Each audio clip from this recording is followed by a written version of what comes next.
Good evening everyone. अच्छा good afternoon, अभी 15 minute है। Good afternoon everyone. आ जाओ भाई, जल्दी से आ जाओ।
सब लोग जल्दी से कनेक्ट हो जाएं भाई। आवाज़ नहीं आ रही है? आवाज़ आ रही है? आवाज़ नहीं आ रही है, ओके।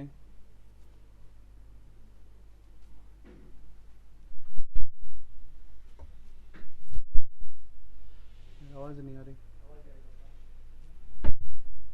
गुड आफ्टरनून एवरीवन, आवाज़ आ रही है?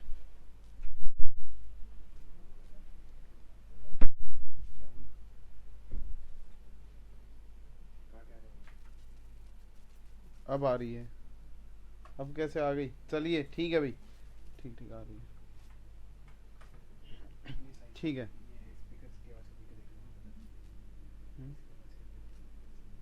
ओके हाँ ठीक है भाई। चलिए आप सब लोग शायद कनेक्ट हो चुके हैं, तो हम लोग अपनी नेक्स्ट क्लास स्टार्ट कर रहे हैं भाई। ओके, देखो लास्ट क्लास में हम लोगों ने SN1 रिएक्शन के बारे में हम लोग पढ़ रहे थे। ओके, नहीं तो कोई नहीं। लास्ट क्लास में हम लोगों ने ओके ओके लास्ट क्लास में हम लोग SN1 रिएक्शन के बारे में पढ़ रहे थे, और उसमें हम लोगों ने क्या क्या बातें की थी। SN1 रिएक्शन के अंदर आप कोई भी RX कंपाउंड लेके चलते हो, तो उसके बॉन्ड के अंदर परसेंटेज आयनिक करेक्टर ज़्यादा होने चाहिए। परसेंटेज आयनिक करेक्टर से कहने का मतलब क्या है कि उस बॉन्ड में पोलैरिटी होनी चाहिए। अब पोलैरिटी, एक तो वही जो जितनी पोलैरिटी होगी, कोई भी सबस्ट्रेट दे रखा है तो वो SN2 से भी जा सकता है और SN1 से भी जा सकता है। वो डिपेंड करता है, सारी की सारी जो ओवरऑल कंडीशन है ना, उनको चेक करते हुए हमें ये डिसाइड करना होता है कि वो SN1 से जाएगा या SN2 से जाएगा। तो उन कंडीशन में हम लोगों ने बोला था कि जो SN1 रिएक्शन अगर कभी भी आप करवाते तो उसमें X ग्रुप जो होता है पहले लीव करता है। जैसे लीव करेगा तो आपके पास में कार्बोकेटाइन क्या होता है, जनरेट होता है, और जब उस कार्बोकेटाइन के ऊपर आके कोई भी न्यूक्लियोफाइल अटैक कर सकता है, तो जो आपका बनने वाला जो कार्बोकेटाइन होता है वो स्लो स्टेप होता है, RDS होता है, और उस केस में रेट जो होती है वो सबस्ट्रेट की कंसंट्रेशन के ऊपर डिपेंड करती हैं। अब उसके आगे ये भी बात की थी कि जब जैसे जैसे टाइम पीरियड बढ़ता है वो पूरी की पूरी SN1 नहीं रहती है, वो SN1 के साथ में SN मतलब एस ऑर्डर जो होता है वो 1 से अलग हो जाता है, ठीक है। इसलिए वो डिपेंड करेगा कि आपका कार्बोकेटाइन कैसे जनरेट हो रहा है। उसके बाद में जब हम लोग आगे बढ़े थे तो अगले केस में हम लोगों ने देखा था कि अगर जो आपकी ट्रांजिशन स्टेट बन रही थी, उस ट्रांजिशन स्टेट में कार्बोकेटाइन आ रहा था और उसके पास में 6 इलेक्ट्रॉन्स होते हैं, तो एक इलेक्ट्रॉन डेफिशिएंट स्पीसीज होती है, और अगर इलेक्ट्रॉन डेफिशिएंट होगी तो फिर उसको स्टेबलाइज करने के लिए इलेक्ट्रॉन रिच सब्सटेंट चाहिए होते हैं। जितना अच्छा इलेक्ट्रॉन डोनेटिंग सब्सटेंट लगा होगा उतनी ही अच्छी क्या होंगी, रेट होंगी। ये बात हम लोगों ने पूरी डिटेल में डिस्कस कर ली थी। उसके बाद में हम लोग वहाँ पे न्यूक्लियोफिलिसिटी के क्राइटेरियाज को डिस्कस किया था। हम लोगों ने बोला था कि SN1 के केस में कभी भी न्यूक्लियोफाइल कैसा है, अच्छा है बुरा है, उसे कोई फर्क नहीं पड़ता है, चाहे वो कवर्ड हो या वो अनकवर्ड हो, मतलब वो जैसे वो कवर्ड हो रहा हो या फिर वो नेकेड रहा हो, उसे कोई फर्क नहीं पड़ता है। अगर जहाँ कहीं पे SN1 रिएक्शन हो रही होंगी उनके फॉर्मेशन कॉन्स्टेंट्स हमेशा ही इक्वल होंगे, कभी भी न्यूक्लियोफाइल की कंसंट्रेशन के ऊपर रेट डिपेंड नहीं करेंगी। जब हम लोग आगे बढ़े थे तो अगली कंडीशन में हम लोगों ने देखा था कि सॉल्वेंट का बड़ा मेजर रोल होता है। यहाँ पे जो आपका सॉल्वेंट होता है वही कभी कभी किसका, न्यूक्लियोफाइल का काम करने लग जाता है, और ऐसी रिएक्शनों को हम लोग सोलोलिसिस का नाम देते हैं। सोलवोलिसिस से कहने का मतलब है जो भी सॉल्वेंट मॉलिक्यूल आप कराओ, जैसे आपका सॉल्वेंट मॉलिक्यूल क्या हो सकता है, H2O हो सकता है, आपका सॉल्वेंट मॉलिक्यूल अमोनिया हो सकता है, आपका मेथनॉल हो सकता है। अगर कभी भी ऐसा कोई भी सॉल्वेंट आ जाए जो खुद ही अटैक करने लग जाए, वो खुद ही वो हाईली न्यूक्लियोफिलिक हो, वही अटैक करने लग जाए, तो देखो याद रखना, कहीं पे भी जिंदगी में सोलोलिसिस वर्ड यूज कर ले तो वहां पे पक्का ही वो SN1 की बात करने वाला है। किसकी बात करेगा? SN1 की। हमेशा SN1 की रेट को कंपेयर करवाता है। उसके बाद में कार्बोकेटाइन की स्टेबिलिटीज के ऑर्डर पढ़ दिए थे और उसमें बोला था अगर कोई भी अलाइलिक कार्बोकेटाइन या उससे ज्यादा स्टेबल कार्बोकेटाइन होगा तो उनके केस में अगर आपने सॉल्वेंट कैसा लिया होगा, पोलर लिया होगा, तो उन कंडीशन में ऑलवेज रिएक्शन SN1 से जाएंगी। अगर आपने सॉल्वेंट कोई दूसरा टाइप का लिया होगा तो उन कंडीशन में डिपेंड करेंगी, वो आज मैं आपको आगे पढ़ाने वाला हूं, ठीक है। उसके बाद में जब हम लोग आगे चले थे तो अगला केस देखा था हम लोगों ने कि सॉल्वेंट भी आपके पास में 3 टाइप के हो सकते हैं। एक तो आपके पास में 3 टाइप्स में डिवाइड जो कर रहा हूं, कैसे कर रहा हूं, एक तो आपका पोलर प्रोटिक हो सकता है, एक पोलर एप्रोटिक हो सकता है, और एप्रोटिक के अंदर 2 कैटेगरीज हैं। प्रोटिक में मोर पोलर एप्रोटिक और मोर लेस पोलर एप्रोटिक। जो आपका प्रोटिक सॉल्वेंट होता है वो कार्बोकेटाइन और लिविंग ग्रुप दोनों को स्टेबलाइज करता है ट्रांजिशन स्टेट में, इसलिए प्रोटिक सॉल्वेंट्स इस रिएक्शन के अंदर यूज किए जाते हैं।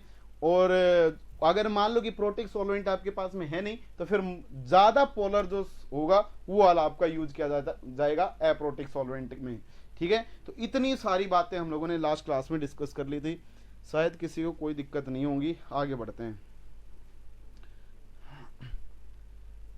हाँ, उसमें परफेक्टली फर्स्ट ऑर्डर नहीं होगा। हाँ बिल्कुल बिल्कुल, वही तो समझाया था मैंने कल, ठीक है। चलिए आइए स्टार्ट करते हैं। अब जो पढ़ रहे हैं कि जो आप कभी भी SN1 रिएक्शन अगर देखने जाओगे तो SN1 के केस में SN1 रिएक्शन के अंदर रीअरेंज्ड प्रोडक्ट आपको दिखाई देते हैं। क्या मिलता है? रीअरेंज्ड प्रोडक्ट क्या होते हैं आपके पास में? प्रोडक्ट आपको दिखाई देता है, मतलब इस रिएक्शन के अंदर आपके रीअरेंजमेंट्स हो जाते हैं। देखिएगा, मैं 2 कहानियां आपके सामने डिस्कस कर रहा हूं। मान लीजिए कि आपको कोई सबस्ट्रेट गिवन है और वो सबस्ट्रेट कैसा गिवन है, ऐसा कोई सबस्ट्रेट गिवन है। यहाँ पे आपका क्या लगा हुआ है? Br लगा हुआ है। इसके अंदर आपने क्या डाल दिया? H2 डाल दिया, पानी डाल के आपने इसके अंदर छोड़ दिया है। तो सबसे पहला देखते ही हमारे माइंड में क्या आएगा कि जी ये वाला जो सेंटर है ना वो सेकेंडरी सेंटर है। लेकिन ध्यान रखना, सेकेंडरी सेंटर कभी भी इंटीमेट आयन पेयर नहीं बनाता है। अगर पॉसिबिलिटी होगी 3 डिग्री में रीअरेंज होने की तभी वो इंटीमेट आयन पेयर देते हैं, ठीक है। उनमें बहुत स्लो रेट होती है सोलोलिसिस की, उसके कंपैरिजन में वो SN2 दिखानी अच्छी पसंद करते हैं। अगर आपके पास में सेकेंडरी सेंटर होते हैं तो वहां पे SN2 की रेट फास्ट होती है इन कंपैरिजन ऑफ SN1 के। लेकिन यहाँ पे कंडीशन आपको SN1 की गिवन है तो और दूसरी कोई रिएक्शन यहाँ पे हो नहीं सकती है, सोलोलिसिस रिएक्शन ही होगी। तो मजबूरी है इसकी, लेकिन वो जाएगा बहुत स्लो रेट से। तो यहां से Br बाहर निकलेगा और ये कार्बोकेटाइन में क्या हो जाएगा? कन्वर्ट हो जाएगा। फिर से देखे, इस पोजीशन के ऊपर आपका हाइड्रोजन था। आप लोगों ने पढ़ा होगा कि जितने ज्यादा हाइपर कॉन्जुगेशन रखेगा कोई भी कार्बोकेटाइन वो उतना ही ज्यादा क्या होगा? स्टेबलाइज्ड होगा। इसलिए यहां से जो CH बॉन्ड है वो इस पोजीशन के ऊपर माइग्रेट करता है और जैसे ही माइग्रेट करेगा इस पोजीशन के ऊपर आपका पॉजिटिव चार्ज आ जाएगा। ये आपका टर्सरी कार्बोकेटाइन क्या हो चुका है? जनरेट हो चुका है। और जो टर्सरी कार्बोकेटाइन जनरेट हुआ है उसके ऊपर H2O ही न्यूक्लियोफाइल है, वो आएगा इसके ऊपर अटैक करेगा और जैसे ही अटैक करेगा आपका अल्कोहल 3 डिग्री अल्कोहल में वो क्या हो जाएगा? चेंज हो जाएगा। ये आपका फाइनल प्रोडक्ट बनेगा। तो इसमें क्या हो रहा है? हाइड्राइड शिफ्ट हो रहा है। इसमें क्या हो रहा है? 1,2 हाइड्राइड शिफ्ट हो रहा है। और उस हाइड्राइड शिफ्ट होने का लॉजिक क्या है? क्योंकि मोर स्टेबल कार्बोकेटाइन में वो पहुंचना चाहता है। हम चाहते थे इसी पोजीशन के ऊपर वो चला गई।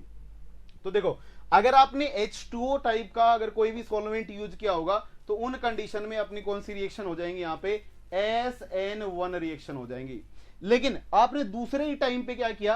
सबस्ट्रेट तो आपने यही रखा, लेकिन इस सबस्ट्रेट के ऊपर आपने KOH डाला। क्या डाला? KOH डाला। और किसकी प्रेजेंस में डाल दिया? जैसे एसीटोन की प्रेजेंस में डाल दिया या DMF की प्रेजेंस में डाल दिया। मान लीजिए किसकी प्रेजेंस में डाल दिया? DMF की प्रेजेंस में डाल दिया। तो उन कंडीशन में क्या होगा? अगर आप लेके चलते हो तो फिर ये जो सॉल्वेंट है यहां से क्या करेगा? OH नेगेटिव की न्यूक्लियोफिलिक स्ट्रेंथ को बढ़ा देगा।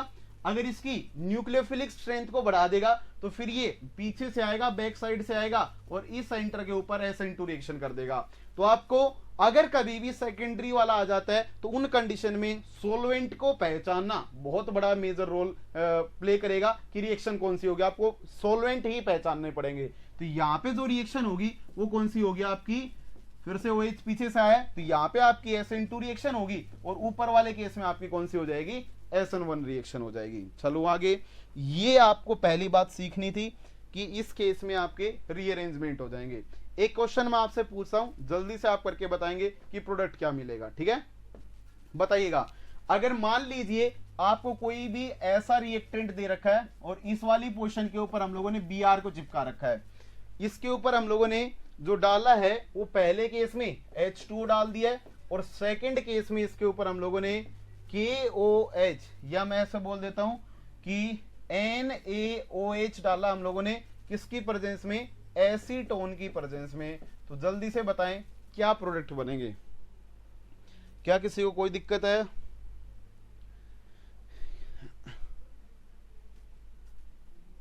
नहीं भाई, 4 बजे से नहीं दिखा रहा है टाइमिंग, 3:30 से ही थी, लेकिन वो इन्होंने शिफ्ट कर दी, पता नहीं किसी बैच की क्लास लगी हुई थी इसलिए 15 मिनट शिफ्टिंग हुई थी, 15 मिनट्स की शिफ्टिंग हुई थी। जल्दी से बताएं।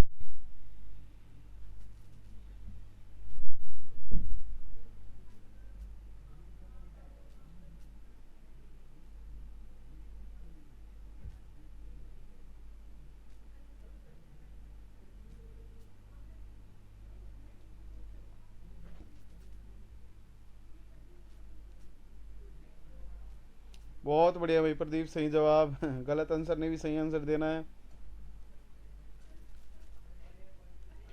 H2O में रिंग पे OH, रिंग के ऊपर OH, ओके।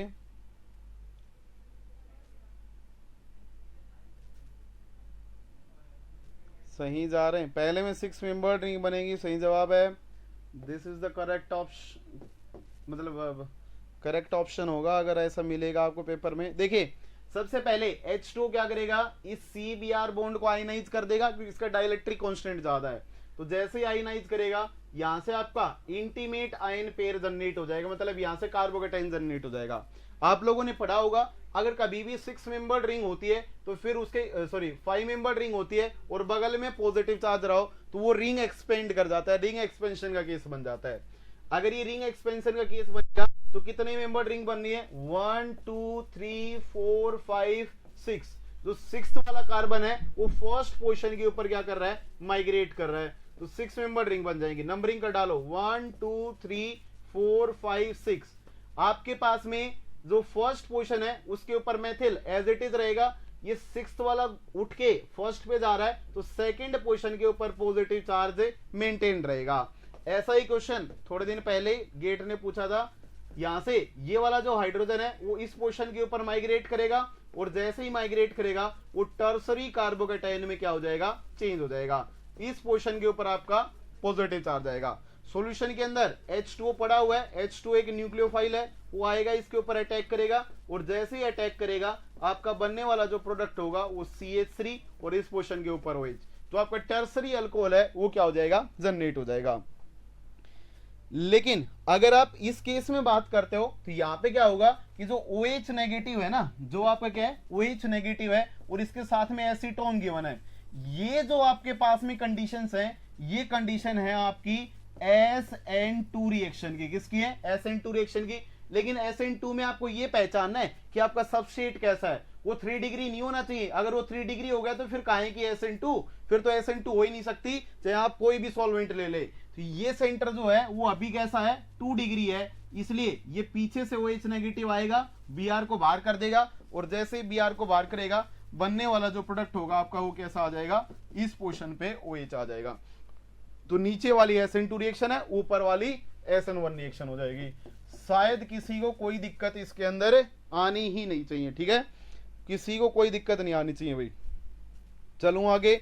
अब देखो मैं आपसे ये पूछता हूं, मैंने कुछ कंपाउंड लिखे हैं, इनमें से आप बताना है कि विच कंपाउंड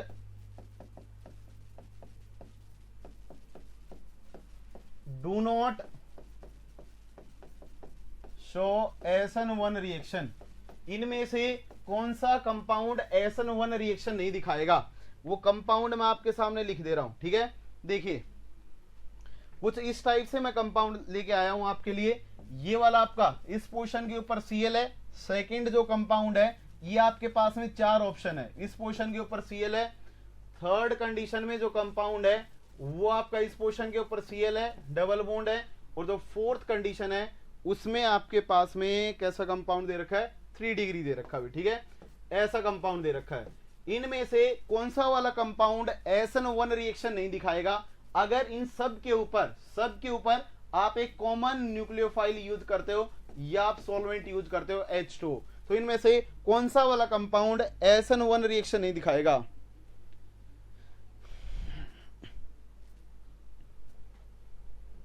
क्लास स्टार्ट हुए 15 मिनट हो गई है भाई, अच्छे से देखें। मानसी सही है, प्रदीप अच्छे से देख, प्रदीप अच्छे से देख। हाँ बिल्कुल नीतू सही जवाब, बिल्कुल अभी का सही जवाब, फैजान सही जवाब है भाई, सौरभ सही जवाब है, डी बिल्कुल सही जवाब, गलत जवाब बिल्कुल वाहियात जवाब, सी इज द करेक्ट ऑप्शन। देखो अगर आपके पास में 4 ऑप्शन है तो मर पड़ के सेकेंडरी सेंटर जो होते हैं ना, सेकेंडरी सेंटर SN2 दिखा देते हैं मर पड़ के, ठीक है। लेकिन अगर गलती से एंटी एरोमेटिक जनरेट हो जाए, जैसे आपने इसके अंदर पानी डाला, तो जैसे आप पानी डालोगे तो यहां से कार्बोकेटाइन जनरेट होना चाहेगा कि नहीं होना चाहेगा। SN1 में तो कार्बोकेटाइन जनरेट होते हैं, और ये जो आपका कार्बोकेटाइन है वो कैसा जनरेट हो रहा है, एंटी एरोमेटिक जनरेट हो रहा है। इसके पास 4 पाई इलेक्ट्रॉन्स हैं। अगर ये एंटी एरोमेटिक हो जाएगा तो फिर ये फॉर्म नहीं होगा, और अगर ये फॉर्म नहीं होगा तो फिर यहां से Cl बाहर नहीं निकलेंगे। अगर Cl बाहर नहीं निकलेंगे तो फिर ये SN1 रिएक्शन यहाँ पे नहीं दिखाएगा। ये SN2 रिएक्शन दिखा सकता है लेकिन ये कभी भी SN1 रिएक्शन नहीं दिखाएगा, ठीक है। तो नो SN1 इसमें लिख लेना, सी जो ऑप्शन होगा उसमें नो SN1, कोई SN1 रिएक्शन नहीं होगी। और तो सब कार्बोकेटाइन बना लेंगे, कोई दिक्कत नहीं है, मर पड़ के बना ही लेंगे। क्या बात समझ में आ गई, बिल्कुल बहुत बढ़िया भाई, ठीक है। एक क्वेश्चन और बताएंगे, एक क्वेश्चन और पूछता हूं, आपको रेट बतानी है कि इनमें से किसके केस में SN1 की रेट ज्यादा होंगी। ये आपके पास में कंपाउंड है, ये लीजिए इस पोजीशन के ऊपर Br चिपका हुआ है। दूसरा जो कंपाउंड है आपके पास में वो कुछ इस टाइप का है, इस वाली पोजीशन के ऊपर Br चिपका हुआ है। थर्ड जो कंपाउंड है वो कुछ इस टाइप का है, इस पोजीशन के ऊपर Br चिपका हुआ है। और जो लास्ट कंपाउंड है वो कुछ इस टाइप से है। आपको ये बताना है कि इनमें से कौन सा वाला SN1 रिएक्शन, मतलब रेट का ऑर्डर बताना है आपको, ऑर्डर ऑफ रेट बताना है, order of rate for SN1 reaction बताना है। जल्दी से बताएं।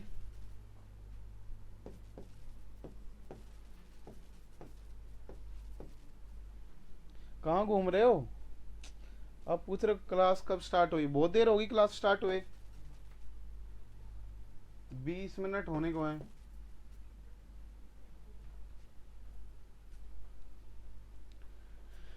बहुत बढ़िया भाई फैजान, बिल्कुल पुष्कर सही जवाब, दवारी का बिल्कुल सही जवाब, सही है भाई, सब लोग सही हैं, बहुत बढ़िया। देखो इस वाले में अगर यहां से अगर आप Br को निकालते हो तो यहां पे पॉजिटिव चार्ज जनरेट होगा, और वो कैसा है, ब्रिज हेड पे नहीं है, वो कहां पे प्रेजेंट है, फ्यूज सिस्टम में प्रेजेंट है, इसलिए ये सबसे ज्यादा स्टेबल होगा। क्योंकि ये यहां पे जो आपका पॉजिटिव चार्ज आएगा वो ब्रिज हेड के ऊपर आएगा, और आपको पता है कि ब्रिज हेड के ऊपर कभी भी पॉजिटिव चार्ज स्टेबल नहीं होते हैं, इसलिए फोर्थ वाले की रेट सबसे ज्यादा होंगी। उसके बाद में तो आप अच्छे से जानते हैं, जितना बड़ा ब्रिज उतनी अच्छी रेट होंगी, जितना बड़ा ब्रिज उतनी अच्छी रेट होंगी। तो फिर आपका ऑर्डर फर्स्ट जाएगा, फिर आपका ऑर्डर 3 जाएगा, और सबसे लीस्ट ऑर्डर जो होंगे वो सेकंड में जाएंगे, जिसमें 2 का ब्रिज है, इसमें 1 का ब्रिज है, और इसके अंदर 3 का ब्रिज है। तो 3 वाला ब्रिज ज्यादा फ्लेक्सिबल होंगे, तो उसके केस में रेट क्या होंगी, ज्यादा होंगी। अभी मैंने ऐसा कुछ खास बताया भी नहीं है, आप ज्वाइन कर सकते हो, बाद में पढ़ देना, ये कोई ज्यादा इफेक्ट नहीं करेगा, ठीक है। ये आपने थोड़ा सा पढ़ भी रखा होगा कार्बोकेटाइन में, ठीक है। चलिए देखते रहिए। अब मैं आपको कुछ बातें सिखा रहा हूं जो आपको पक्की पता होनी चाहिए, ठीक है। पूरा दिमाग लगाना, उसके क्वेश्चन अगर आ जाता है तो मोस्टली लोग गलत करके आते हैं, ठीक है। देखिए एक कॉन्सेप्ट सीखते हैं, बिल्कुल सही चल रहा है मेरे पास में, बफरिंग आपके भी ऑफ पे ही हो रही है, ठीक है। देखिएगा, प्रणाम भाई, देखिएगा अब मैं आपको एक कॉन्सेप्ट सिखाने जा रहा हूं जो आप लोगों ने पक्का ही पढ़ा होगा, डांसिंग रेजोनेंस का। किसका? डांसिंग रेजोनेंस का कॉन्सेप्ट आप लोगों ने सीखा होगा।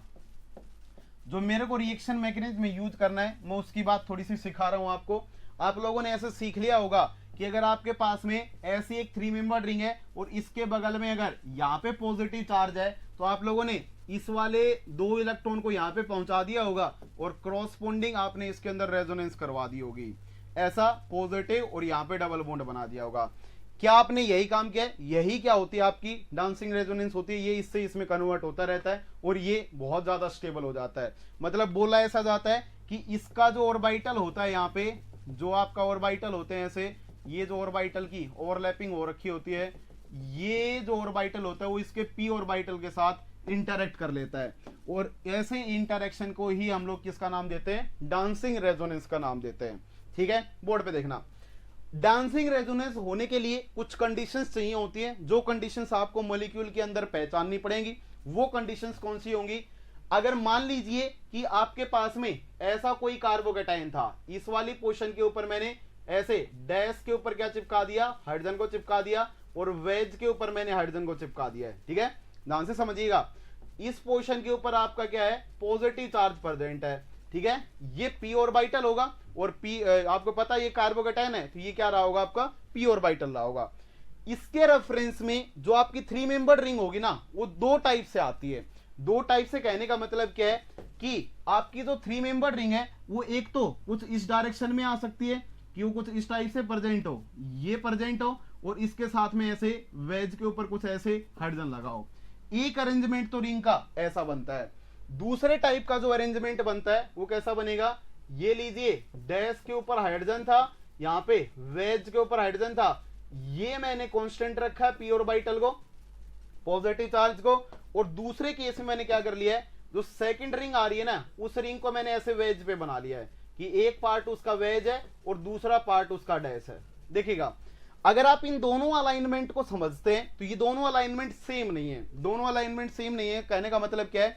अगर आपका पी ऑर्बिटल ऐसा पड़ा हुआ है तो उसके बाद में सिंगल बॉन्ड निकलेगा इससे, और इस सिंगल बॉन्ड से जो आपकी 3 मेंबर्ड रिंग होगी वो एक बार तो इसके जस्ट ऐसे प्लेन में हो सकती है। मतलब अगर पी ऑर्बिटल ऐसा है तो फिर रिंग ऐसे प्लेन में हो सकती है, ऐसे हो सकती है, और दूसरे केस में वो कैसे हो सकती है? वो ऐसे हो सकती है, इसके पैरेलल हो सकती है या इसके परपेंडिकुलर हो सकती है। 2 कहानियां समझना फिर से। ये पी ऑर्बिटल है तो क्या तो रिंग ऐसी होगी या फिर रिंग ऐसी होगी। अगर रिंग जस्ट इसके कैसी आती है? पैरेलल आ जाए, जैसा आपका पी ऑर्बिटल है, जैसा आपका पी ऑर्बिटल है उसी पी ऑर्बिटल के अगर पैरेलल हो, कैसी रही हो?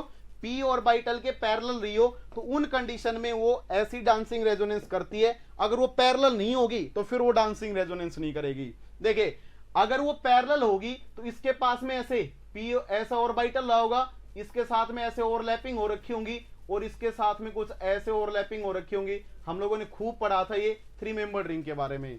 ये बेंट बॉन्ड होंगे और ये वाला जो बॉन्ड होगा ना जिसमें इलेक्ट्रॉन डेंसिटी भरी होगी, ये वाला बॉन्ड जो होता है वो इसके वैकेंट ऑर्बिटल के साथ में क्या दिखाता है? इंटरेक्शन दिखाता है। अगर ये दोनों पैरेलल होंगे, पी ऑर्बिटल और जो रिंग है आपकी, वो दोनों अगर पैरेलल होंगे तभी तो वो इंटरेक्शन कर पाएगा। अगर मान लो कि पी ऑर्बिटल ऐसे पड़ा है और रिंग जो है वो ऐसे पड़ी हुई है तो फिर वो जो केस बनेगा वो 0 ओवरलैपिंग का केस बन जाएगा। ऐसा सोचे, ये आपका पी ऑर्बिटल है और यहां पे जो आपकी रिंग के जो ऑर्बिटल है वो कैसे हैं? जस्ट उसके परपेंडिकुलर हैं, एक वेज पे है और दूसरा डैश पे है। ये ऐसे पड़ा हुआ है और ये ऐसे पड़ा हुआ है, तो फिर इनमें दोनों में कोई ओवरलैपिंग नहीं होगी, और जब ओवरलैपिंग ही नहीं होगी तो फिर यहां पे डोनेशन नहीं हो पाएंगे। इसलिए इस केस को हम लोग बोलते हैं कि इसके अंदर डोनेशन नहीं हो रहा, और जब कोई डोनेशन नहीं हो रहा तो ये स्टेबलाइज नहीं करेगा, ये इस कार्बोकेटाइन को स्टेबलाइज नहीं करेगा, केवल यही इस कार्बोकेटाइन को क्या करता है? स्टेबलाइज करता है। ध्यान से सुनिएगा, इसमें यह बोला जाता है कि इस कन्फर्मेशन का नाम क्या होता है? इस कन्फर्मेशन को बोलते हैं कि आपके जो हाइड्रोजन ऐसे पड़े हुए ना, इन हाइड्रोजन के सिंगल बॉन्ड निकला तो रिंग ऐसे निकली है, तो वो बाइसेक्टेड मैनर में प्रेजेंट है। वो रिंग कैसी होनी चाहिए, बाइसेक्टेड मैनर में प्रेजेंट होनी चाहिए। तो ये जो आपका अरेंजमेंट है इसको बोला जाता है बाइसेक्टिंग फॉर्म। इसको क्या बोला जाता है, बाइसेक्टिंग फॉर्म बोला जाता है। किसके बाइसेक्टिंग, जो आपके दो हाइड्रोजन है ऐसे, उन्हीं के जस्ट कैसी आ रही है, परपेंडिकुलर आ रही है ऐसी, तो इसको बोला जाता है बाइसेक्टिंग फॉर्म। अगर बाइसेक्टिंग फॉर्म में होगा तभी उसके केस में क्या होंगे, स्टेबलाइजेशन होंगे।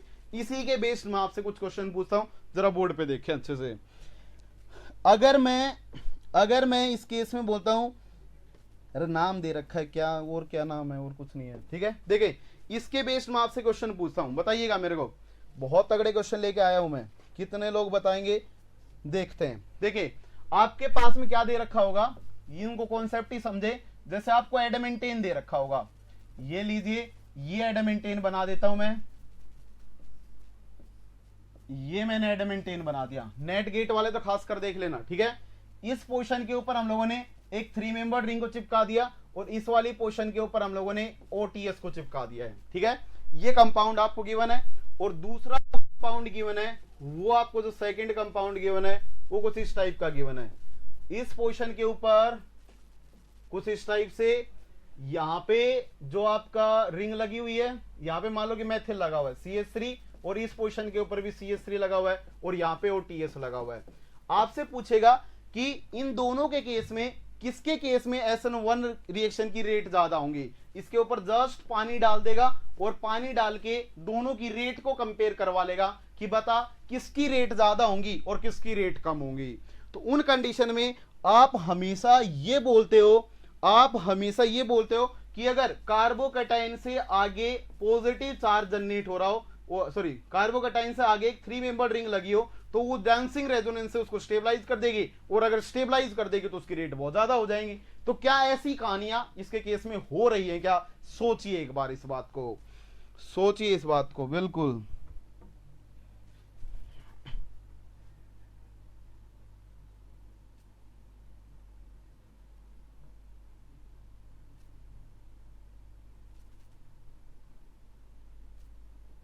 मतलब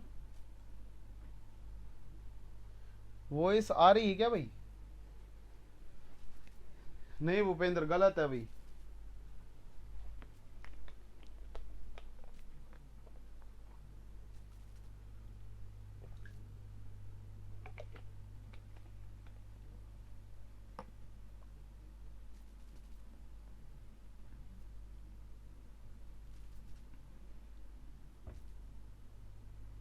देखिएगा सिंपली आप क्या कीजिए, इसका कार्बोकैटायन बनाइए, ठीक है। देखिए मैं बता रहा हूं ऐसा क्वेश्चन आता है, फिर से मैं बता रहा हूं, मोस्टली गलत करके आते हैं, इसको चिपका आते हैं, जो उन्होंने जीओसी वगैरह में पढ़े हैं वही इफेक्ट चिपका आते हैं।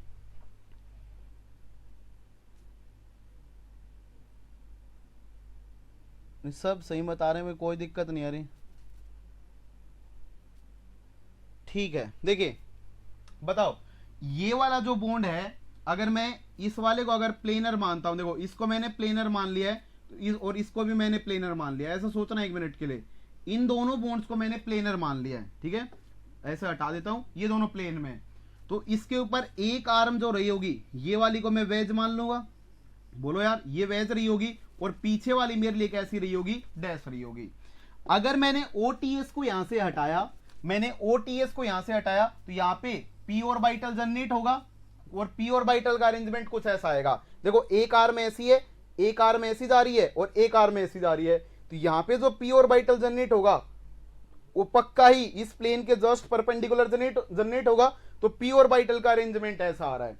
अब आप रिंग का अरेंजमेंट समझें, देखो अगर ये दोनों बॉन्ड अगर प्लेन में आ चुके हैं, तो फिर यहां पे जो 3 मेंबर रिंग निकलेगी, वो 3 मेंबर रिंग में 3 मेंबर रिंग का एक पार्ट जो होगा वो वेज पे होगा, क्योंकि एक टूवर्ड्स ऑब्जर्वर होगा, और एक कैसा होगा, अवे फ्रॉम द ऑब्जर्वर रहा होगा। इन दोनों को मैंने क्या कर दिया है, कनेक्ट कर दिया है। ये कुछ ऐसे इन्वायरमेंट में होंगे। अब ये बताओ, क्या ये इसके पैरेलल है, क्या ये इसके पैरेलल आ रहा है? देखो p ऑर्बिटल, ऐसे पीछे वाले में जाओ, p ऑर्बिटल और रिंग दोनों प्लेन में दिखाई दे रहे हैं, और यहां पे p ऑर्बिटल के साथ में रिंग वेज और डैश में दिखाई दे रही है। इसका मतलब वेज डैश में जब होता है पी ऑर्बिटल के साथ में, तब वहां पे कोई आपका ओवरलैपिंग नहीं होती है, क्योंकि वो परपेंडिकुलर बन चुका है, वो परपेंडिकुलर बन चुका है और वो जीरो ओवरलैपिंग का केस बन जाएगा। इसलिए इस केस में जो आपका ये वाला केस है, यहां से कोई स्टेबलाइजेशन नहीं है, नो स्टेबलाइजेशन, कोई स्टेबलाइजेशन नहीं है, नो स्टेबलाइजेशन, कोई स्टेबलाइजेशन नहीं आएगा। अगर कोई स्टेबलाइजेशन नहीं आएगा तो फिर इसकी जो रेट होती है ना, ये परपेंडिकुलर होती है, ये बाइसेक्टेड फॉर्म में नहीं होती है। इसलिए बोला जाता है कि जो आपका सेकंड वाली फॉर्म है उसकी रेट ज्यादा होती है फर्स्ट वाले के कंपैरिजन में, कोई डांसिंग रेजोनेंस नहीं होती यहां पे। ये रिजिड कन्फर्मर है, ये कैसा है, रिजिड बन चुका है, इसका अलाइनमेंट ही नहीं है। इसलिए सेकंड वाले की जो रेट होती है वो 300 टाइम्स क्या होती है, मोर होती है, ज्यादा होती है। इतनी ज्यादा रेट रखता है ये सेकंड वाला कंपाउंड। क्या बात समझ में आई? वो कैसे इन्वायरमेंट में है, ठीक है, कोई इसके अंदर डांसिंग रेजोनेंस नहीं होगी। पता नहीं कितने लोगों को ऊपर से जा रहा होगा, आ रहा है समझ में कुछ? ठीक है, एक क्वेश्चन और लिख रहा हूं, देखिएगा फिर से देखना। नेट गेट वाले तो खास कर ही देख लेना, तुम्हारे काम की चीज है ये ज्यादा। तो जैम वालों के तो भूला भटका जिंदगी में कभी, ठीक है। यहां 3 मेंबर रिंग लगी हुई है, ठीक है। इसके रिस्पेक्ट में इस वाली पोर्शन के ऊपर एक बार ओटीएस लगा रखा है, ठीक है, कैसे भी लगा लो, वेज पे लगा लिया मैंने, और एक बार इसको डैश पे लगा लिया है। दूसरे केस में आपको जो कंपाउंड गिवन है वो कुछ ऐसा गिवन है,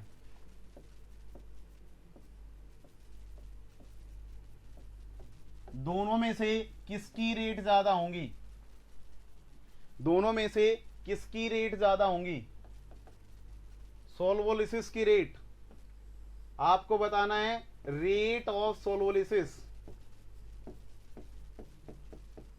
सोल्वोलाइसिस की रेट बतानी है।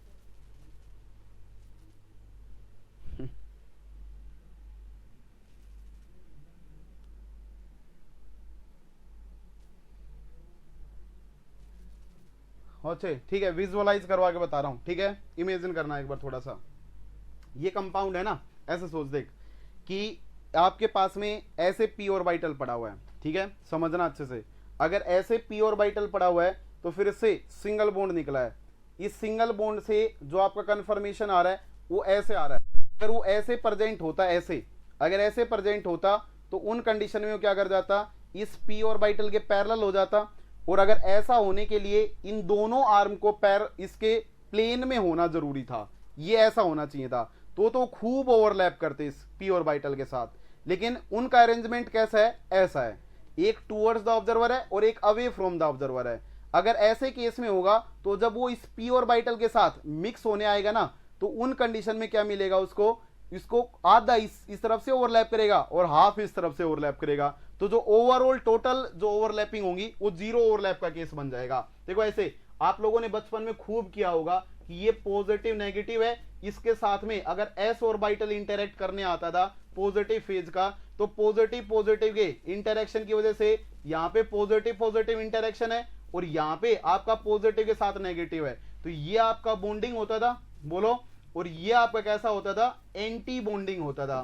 तो bonding plus anti bonding overall किसका रिजल्ट आ जाता था, जीरो ओवरलैप का। ये आप लोगों ने पढ़ा होगा अच्छे से, कभी ना कभी पक्का ही पढ़ा होगा। ऐसा ही केस यहां पे भी जनरेट हो रहा है, ठीक है। अब बताएं, इस केस में बताएंगे कौन से वाले की रेट ज्यादा होंगी,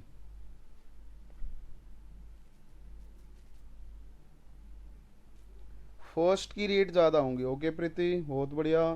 फैजान भाई सही जवाब,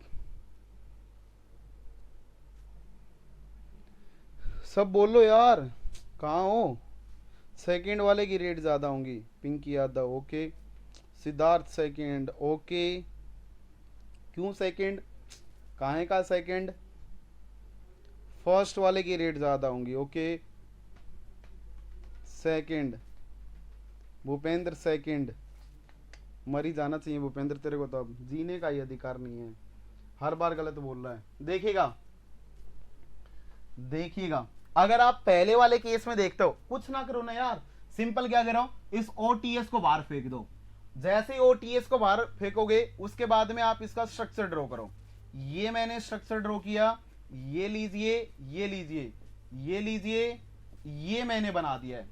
अब देखो, अगर इसमें जो आपकी दो आर्म प्लेन में आ रही है, तो आप ये बताओ कि मेरे पास में अगर कोई भी कार्बोकेटाइन बनेगा इस वाली पोर्शन के ऊपर, तो कार्बोकेटाइन तो प्लेनर ही होता है। जैसे यहां से OTS बाहर निकलेगा तो इस पोर्शन के ऊपर जो आने वाला जो हाइड्रोजन है वो प्लेन में आ जाएगा कि नहीं आ जाएगा? वो प्लेन में आ जाएगा। अगर वो प्लेन में आएगा तो फिर यहां पे जो आपका अरेंजमेंट आएगा पी ऑर्बिटल का, वो पी ऑर्बिटल कुछ ऐसा होगा, आधा पी ऑर्बिटल बोर्ड के बाहर आएगा और आधा अंदर जाएगा। इसका मतलब यहां पे जो आपका पी ऑर्बिटल जनरेट होगा वो आधा वेज पे होगा और हाफ कैसे रहा होगा? वो डैश के ऊपर रहा होगा, ऐसे परपेंडिकुलर पड़ा होगा इसके। अगर ऐसे परपेंडिकुलर रहा होगा तो आप अब इस रिंग का अरेंजमेंट देखो, देखो इस पोजीशन से वैलेंसी चली यहां पहुंची, ये प्लेनर था तो इसके प्लेन में यहां पे हाइड्रोजन इसके प्लेन में ही होगा। अब आप ये सोचो कि ये sp3 हाइब्रिडाइज सेंटर है, इसकी दो वैलेंसी प्लेन में आ चुकी है, तो फिर जो रिंग होगी उसका एक पार्ट वेज पे होगा और दूसरा पार्ट उसका कैसा होगा? डैश पे होगा। एक बात बताओ, पी ऑर्बिटल ऐसा और आपकी जो आने वाली जो आपकी रिंग है, देखो पी ऑर्बिटल ऐसा और जो आपकी रिंग है वो भी ऐसी है, उसका एक पार्ट वेज पे दूसरा डैश पे है। जैसे ही वो ओवरलैप करने आएगा, ये इसके पैरेलल होगा और ये वाला बॉन्ड पीछे वाले के पैरेलल होगा, वो दोनों ओवरलैप कर जाएंगे तो यहां पे क्या होगा? खूब डाउनसिंग रेजोनेंस एग्जिस्ट करेंगी। जैसे यहां पे देखो हम लोगों ने इसके ये दोनों जस्ट पैरेलल थी, ये प्लेनर था ना, प्लेनर पैरेलल होता है, ऐसा सोचा करो। अगर पी ऑर्बिटल प्लेनर है तो फिर रिंग भी प्लेनर होनी चाहिए, अगर पी ऑर्बिटल परपेंडिकुलर है तो फिर रिंग भी परपेंडिकुलर होनी चाहिए। अगर पी ऑर्बिटल परपेंडिकुलर है, सॉरी प्लेनर है और रिंग परपेंडिकुलर है, तब ओवरलैपिंग नहीं होंगी। दोनों क्या तो दोनों परपेंडिकुलर हो या दोनों प्लेनर हो, उन्हीं कंडीशन में ओवरलैपिंग होंगी। इसलिए इस केस में जब हम लोग चेक करेंगे ना, तो यहां पे इससे आगे था वो, इस केस में यहां से ये वाला इसके साथ ओवरलैप कर जाएगा और पीछे वाला उस पीछे वाले ऑर्बिटल के साथ ओवरलैप कर जाएगा, तो इसमें खूब ओवरलैपिंग होगी। पहले की रेट बहुत बहुत ज्यादा होती है सेकंड से, अप्रोक्सीमेटली अगर मैं बताऊं तो कितनी ज्यादा होती है? ये वाले की रेट 10 की पावर 5 टाइम्स ज्यादा होती है किससे? सेकंड वाले मॉलिक्यूल से। ठीक है, सोचना पड़ेगा भाई, विजुअलाइज करना पड़ेगा, तगड़ी चीज है ये।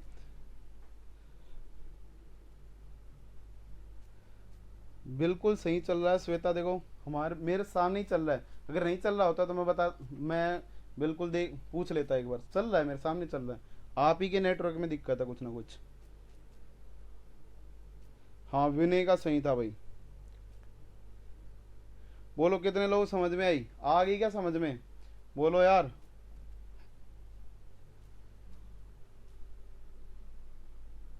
बोलो, कोई उत्साह नहीं क्राउड में।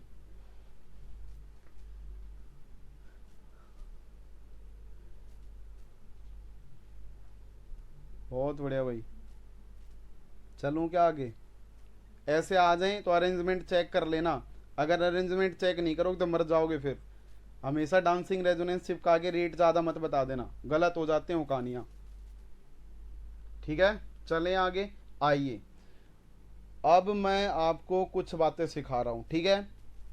देखिएगा। ओके, चलिए। तो बहुत मेहनत करके आता हूँ आप लोगों के लिए, देखो कितना अच्छा अच्छा चीज़ें लेके आता हूँ। गर्मी से क्राउड परेशान। ओके ठीक है भाई, देखिएगा। किसने सिखाई आज तक आप लोगों को ऐसी बातें? नहीं सिखाई होंगी। देखिए, आज मैं वो कहानियां बता रहा हूं जिनमें अगर आपके पास में प्राइमरी सेंटर हो ना, वो भी खूब SN1 रिएक्शन देता है। ठीक है, वो कहानियां भी मैं आप लोगों के लिए निकाल के लेके आया हूं। दुनिया फर्जी पागल बातें बोलती रहती है, ठीक है? देखते रहिएगा। प्राइमरी राव से सेकेंडरी राव सब देते हैं। देखिएगा, अगर एक मॉलिक्यूल में पहले आपको कौन सा सिखा रहा हूं, सेकेंडरी वाला सिखा रहा हूं, उसके बाद मैं प्राइमरी के ऊपर आ रहा हूं। देखते रहिएगा।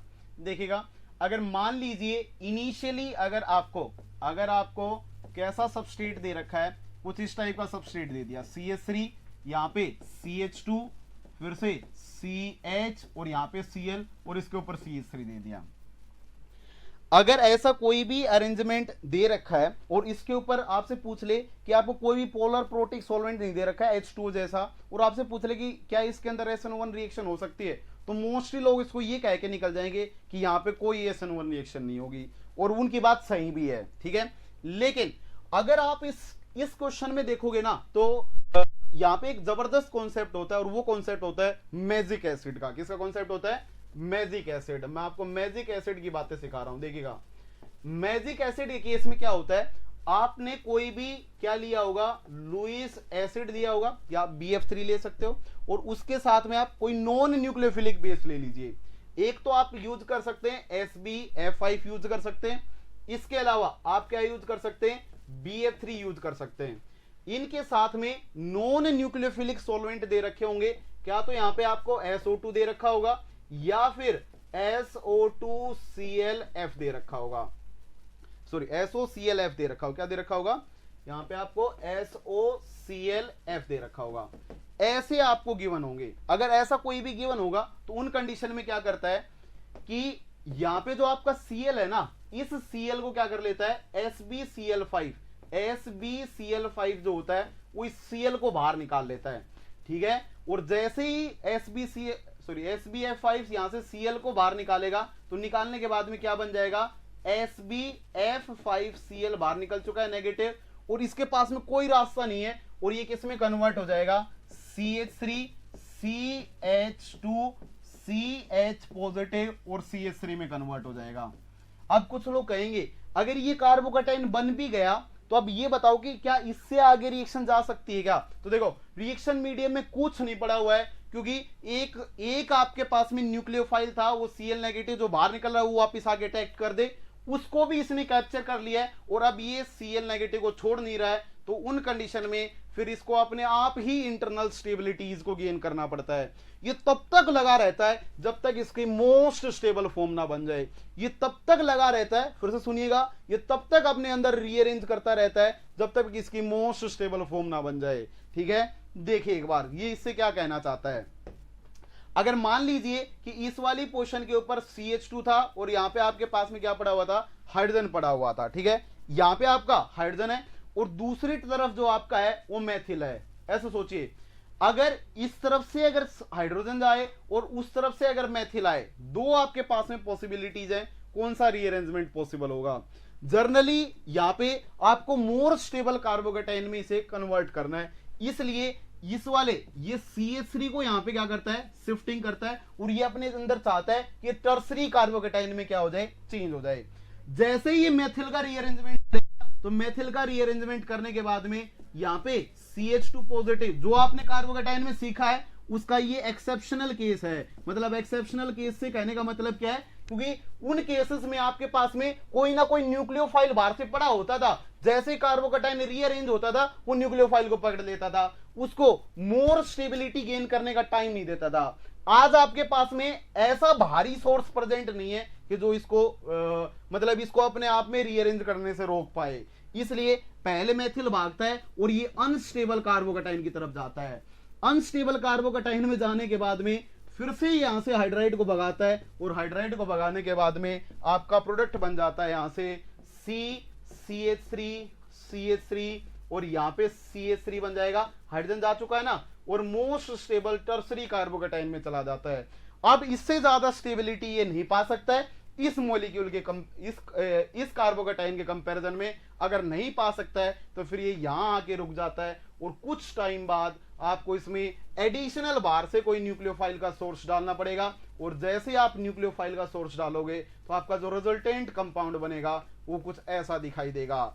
होना क्या चाहिए था, SbCl5 ने यहां से Cl को निकालना चाहिए था, और जैसे आप भारी न्यूक्लियोफाइल डालते तो यहां पे न्यूक्लियोफाइल को चिपकना चाहिए था, लेकिन ना। क्यों? क्योंकि उसके अंदर वो इतना अनस्टेबल हो जाता है, क्योंकि उसमें कोई न्यूक्लियोफाइल नहीं होता, वो अपने अंदर ही रीअरेंज करता रहता है, और रीअरेंज करके मोर स्टेबल कार्बोकैटायन टर्सरी में चेंज हो जाता है। अगर आया तो मोस्टली लोग फिर से इसमें गलती करते हैं। ये बेहद रोमांचक कॉन्सेप्ट है। एक क्वेश्चन दे रहा हूं, देखता हूं कितने लोग बताते हैं उसको, ठीक है, जल्दी बताइएगा। मिथाइल वाला ही भागेगा यहां से, ठीक है। एक क्वेश्चन देता हूं, देखता हूं कितने लोग बताते हैं। ये कंपाउंड आपको गिवन है कुछ इस टाइप से। BF3 यूज किया जाता है जब OH गिवन हो, Cl यूज किया जाता है जब Cl के केस में SbCl5 यूज किया जाता है। बताएंगे अगर इसके ऊपर SbCl5SO2 आपको गिवन है -60 डिग्री सेंटीग्रेड पे, तो क्या कंपाउंड बनेगा?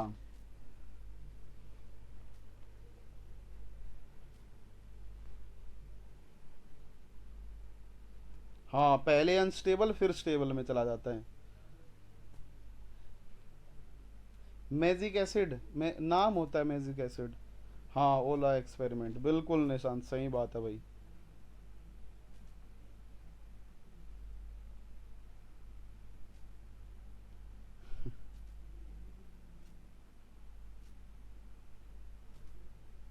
सोचिए इसमें क्या बनेगा।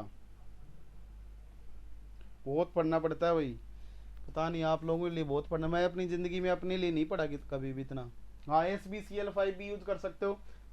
ये लुईस एसिड होते हैं क्योंकि Sb अपनी ऑक्टाहेड्रल फील्ड को लाना चाहता है, और ऑक्टाहेड्रल फील्ड को लाने के लिए, मोस्ट सिमेट्री लाने के लिए वहां से एनाइन को कैप्चर कर लेता है, तो वो SbF5 भी हो सकता है, SbCl5 भी हो सकता है।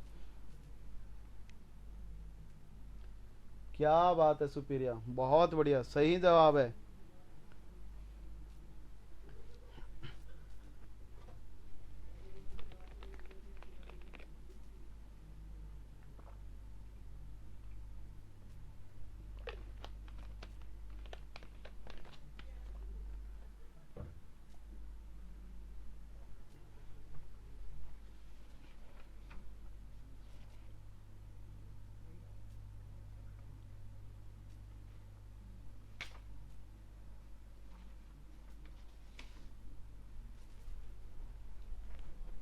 फाइव मेंबर रिंग, बहुत बढ़िया भाई, रिंग कॉन्ट्रैक्शन होंगे, बहुत सही जवाब है सब लोगों का।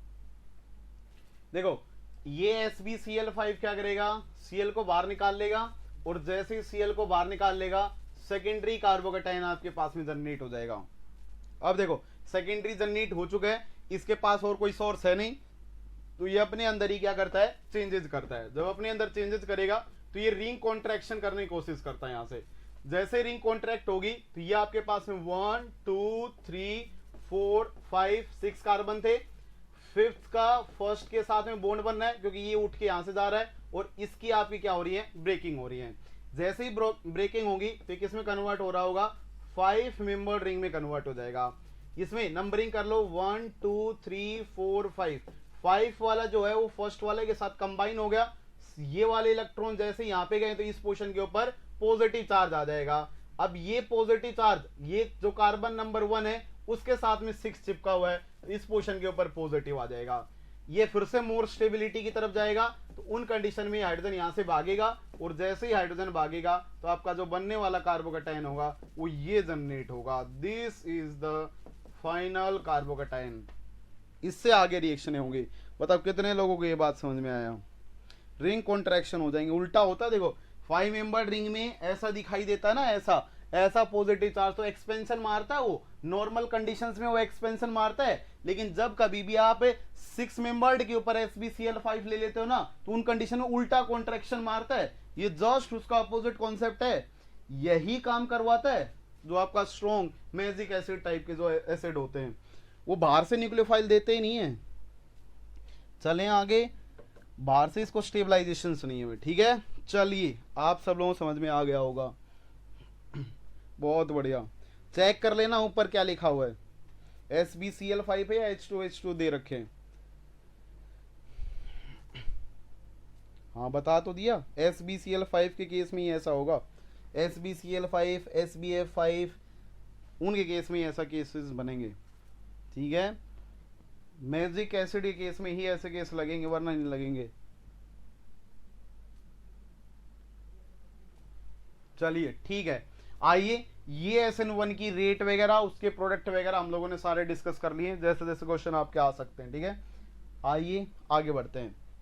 बहुत बढ़िया, अगर ऐसे क्वेश्चन है तो फिर तो अच्छी बात है। चलिए आगे डिस्कस करते हैं, बुकलेट तो मैंने भी नहीं देखी है, ठीक है। चलिए बात करते हैं आगे। देखिए stereo chemistry of SN1 reaction,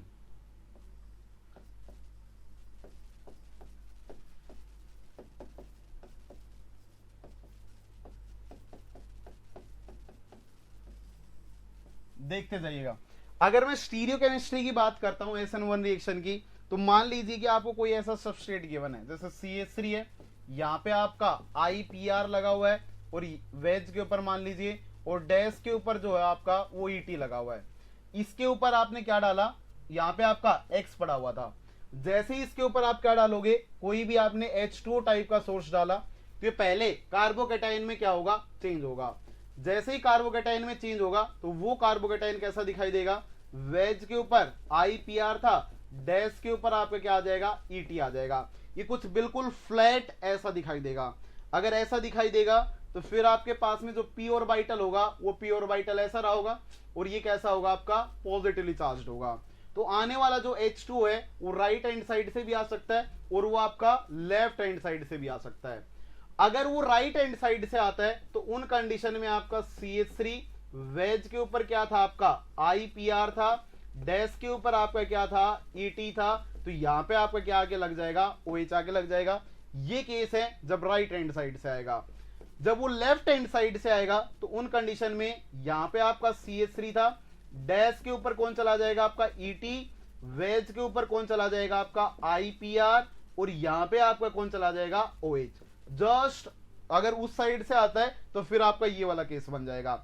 जब कभी भी आप ऐसे केसेस देखोगे तो जनरली ये बोला जाता है कि जो SN1 रिएक्शन होती है उस SN1 रिएक्शन के अंदर इन्वर्जन क्या हो जाते हैं, इन्वर्जन के साथ में रिटेंशन हो जाता है, क्योंकि जिस डायरेक्शन से लिविंग ग्रुप निकल रहा है एक तो उसी डायरेक्शन में आ गया, तो इस वाले प्रोडक्ट को हम लोग बोलते हैं कि यहाँ पे अपने पास में रिटेंशन हो रहा है, और ये जिस साइड से निकला था उसके अपोजिट में न्यूक्लियोफाइल आया है, तो फिर उसको हम लोग क्या बोलते हैं, इन्वर्जन बोल देते हैं। क्या बोल देते हैं, इन्वर्जन। इसलिए ये दोनों जो कंपाउंड है वो एक दूसरे के इनिशियोमर्स क्या होते हैं, जनरेट होते हैं, और अगर ये एक दूसरे के इनिशियोमर्स है, अगर कायरल सेंटर है बीच में तभी ये इनिशियोमर्स बनेंगे, मिरर इमेज है, और अगर ये इनिशियोमर है तो ओवरऑल सॉल्यूशन जो बोलते हैं हम लोग वो उसको हम लोग रेसमिक बोल के निकल जाते हैं कि वो सॉल्यूशन कैसा रहा होगा, रेसमिक रहा होगा। लेकिन एक बात ध्यान रखना, कभी भी SN1 रिएक्शन में 100% रेसमाइजेशन नहीं होता है। ये बिल्कुल सत्य बात है, बिल्कुल सच है, ये 100% रेसमाइजेशन नहीं होता है। उसमें कुछ ना कुछ आपका इन्वर्जन वाला प्रोडक्ट थोड़ा बहुत डोमिनेट करता है। क्यों, क्योंकि जिस डायरेक्शन से X निकला होगा वो ज्यादा दूर नहीं गया होगा, अगर उसी डायरेक्शन से अगर H2 आता है तो फिर उसको रिपल्शन दे सकता है। इसलिए हमेशा उसमें 100% रेसमाइजेशन नहीं होता है, लेकिन हम आइडियल रेसमाइजेशन नहीं होता है, इसलिए हम मान के चलते हैं, हम लोग मान के चलते हैं। ठीक है, चलो मैं आगे, ये कंडीशन आपके पास में आ गई है। अब मैं आपसे कुछ क्वेश्चन पूछ रहा हूं, जल्दी जल्दी आप बताएंगे कि इस रिएक्शन के अंदर SN1 होगी, SN2 होगी, कौन सी वाली रिएक्शन होगी, आप फटाफट बताएंगे। ठीक है, कैसे प्रोडक्ट बनेंगे, रेसमिक बनेगा, इन्वर्जन वाला बनेगा, कैसा बनेगा। मैं कुछ क्वेश्चन लिख रहा हूं, जल्दी से स्टार्ट हो जाइएगा। ठीक है, देखते जाइए, मैं लिख रहा हूं कुछ क्वेश्चंस भाई। पहला क्वेश्चन देखो, अब आपको ऐसा सोचना है जब भी आप क्वेश्चन लगाएंगे तो उसमें दो क्राइटेरिया बना लीजिए। पहला क्राइटेरिया आप क्या चेक करेंगे, जब भी आपको सबस्ट्रेट दे रखें, जैसे मान लीजिए कि दो सबस्ट्रेट दे रखें, तो पहले सबस्ट्रेट को देखें क्या दोनों सबस्ट्रेट में कोई 1 डिग्री की तरफ है या कोई 3 डिग्री की तरफ है। अगर कोई 3 डिग्री की तरफ होगा तो SN1 की तरफ जाना है, अगर कोई 1 डिग्री की तरफ होगा तो फिर SN2 के लिए जाना है। उसके बाद में अगर मान लीजिए कि ऐसा सबस्ट्रेट आ जाए जो दोनों ही एक जैसे दिखाई दे, सेकेंडरी सेकेंडरी, तो उन कंडीशन में फिर सोलवेंट को चेक कीजिए। सोलवेंट कैसा है, पोलर प्रोटिक है, पोलर एप्रोटिक है, पोलर प्रोटिक है तो SN1 जाएगा, पोलर एप्रोटिक है तो फिर वो SN2 की तरफ जा सकता है। अगर मान लीजिए कि इससे भी डिफरेंशिएट नहीं हो रहा है तो आप थर्ड कंडीशन चेक कीजिए, क्या आपका न्यूक्लियोफाइल कवर्ड है या आपका नेकेड है। अगर नेकेड है तो SN2 जाएगा, अगर कवर्ड है तो फिर SN1 जाएगा। तो ऐसे सारी कंडीशनें, सारी की सारी जितनी कंडीशंस है उनको देखते हुए आपको रिजल्टेंट कंपाउंड के ऊपर पहुंचना है। पता चले कि सेंटर तो प्राइमरी ही था लेकिन वो कार्बोकैटायन के साथ में सोलवेंट पोलर प्रोटिक दे रखा है और वो जो कार्बोकैटायन है वो अलाइलिक बन गया तो वो SN1 से जाएगा क्योंकि वो स्टेबल हो चुका है। तो आपको सारी कंडीशनें पहचाननी है और उसके बाद आंसर देना है। ठीक है, मैं कुछ क्वेश्चंस लिख रहा हूं, उसके बाद में हम लोग बात करेंगे। ठीक है, देखिए स्टार्ट हो जाइएगा, मैं लिख रहा हूं। पहला क्वेश्चन है आपके पास में क्वेश्चन नंबर 1। क्वेश्चन नंबर 1 में आपको क्या गिवन है, ऐसा कंपाउंड गिवन है ये डबल बॉन्ड, यहाँ डबल बॉन्ड, इस वाली पोर्शन के ऊपर डबल बॉन्ड, और इस पोर्शन के ऊपर वेज के ऊपर आई लगा हुआ है। इसमें आप लोगों ने H2 डाल दिया है। प्रोडक्ट क्या बनेगा, प्रोडक्ट की स्टीरियो बतानी है, और दूसरा आपको कौन सी मैकेनिज्म से जाएगा ये भी बताना है। क्वेश्चन नंबर 2 जो है वो क्वेश्चन नंबर 2 ये है, इसके अंदर कौन सी मैकेनिज्म होगी, CH3। यहाँ पे जो Me है इसकी आइसोटॉपिक लेबलिंग कर रखी है, डैश के ऊपर हाइड्रोजन है, इसके ऊपर आपका I है, और इसके ऊपर आपने N3 नेगेटिव डाल दिया है। ठीक है, अगला बताएंगे। सारे क्वेश्चन करते हुए देखें, विद स्टीरियो के प्रोडक्ट बनाएंगे।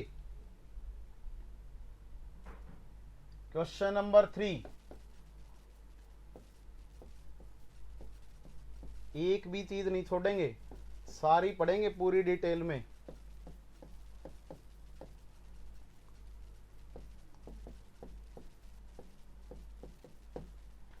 प्रोडक्ट क्या बनेगा, मैकेनिज्म क्या होंगी, जल्दी स्टार्ट हो जाइए।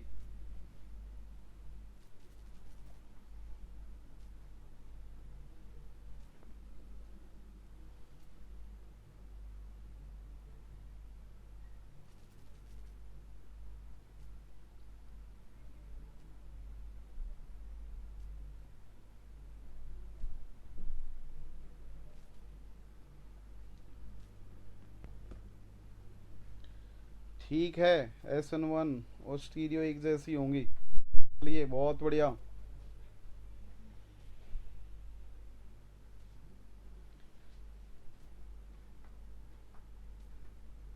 Second SN2 okay.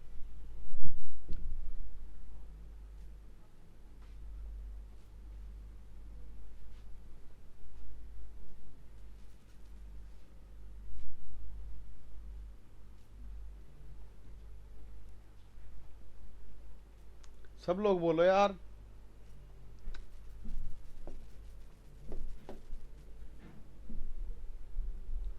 Okay, second. चलिए,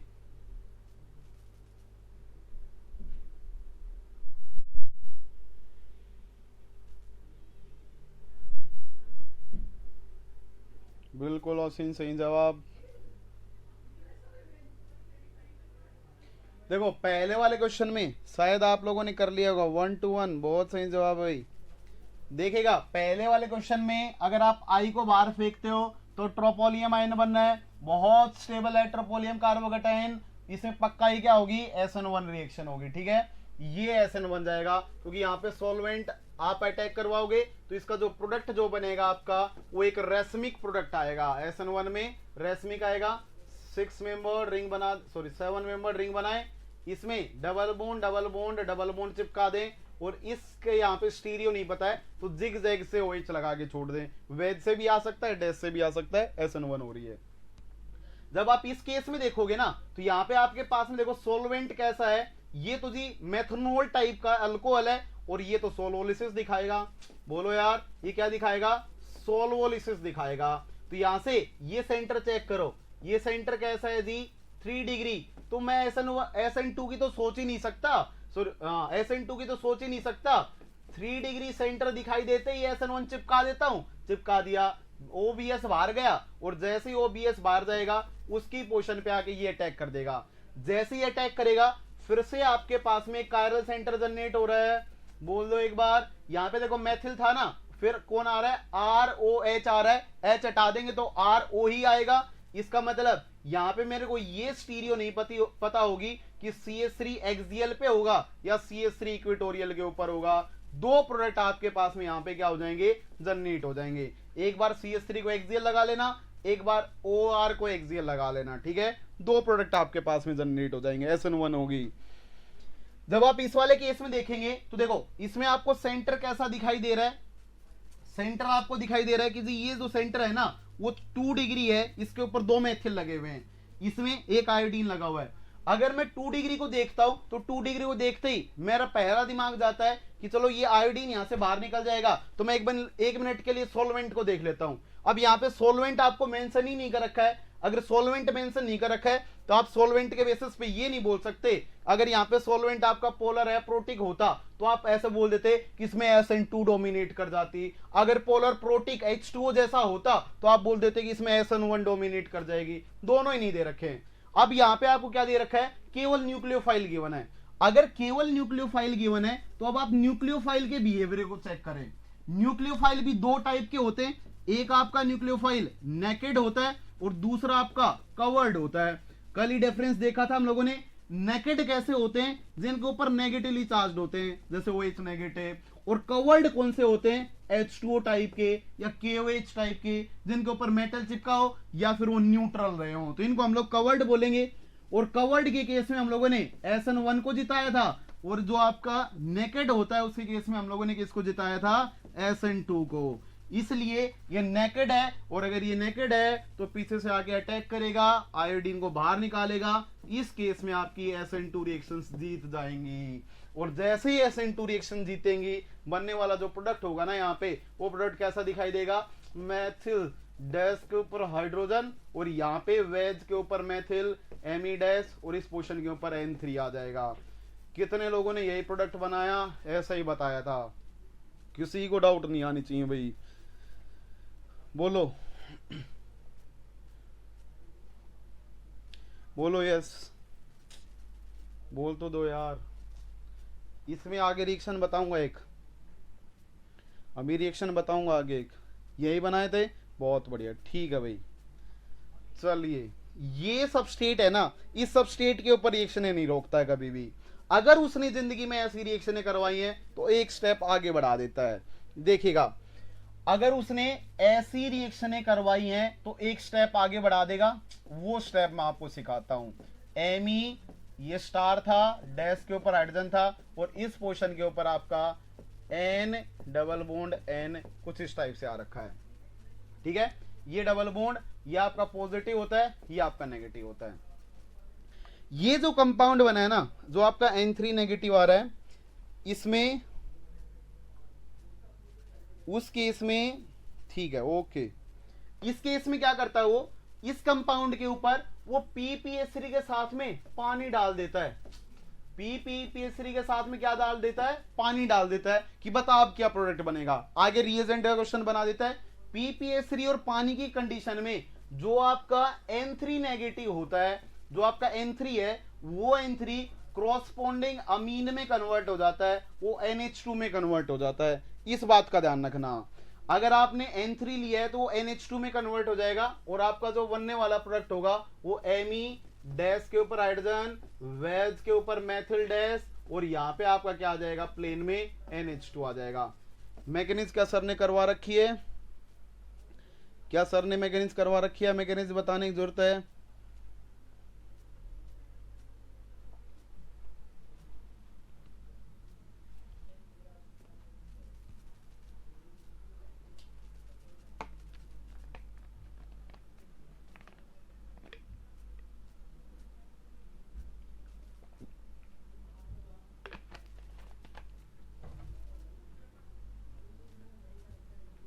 करवा रखी है,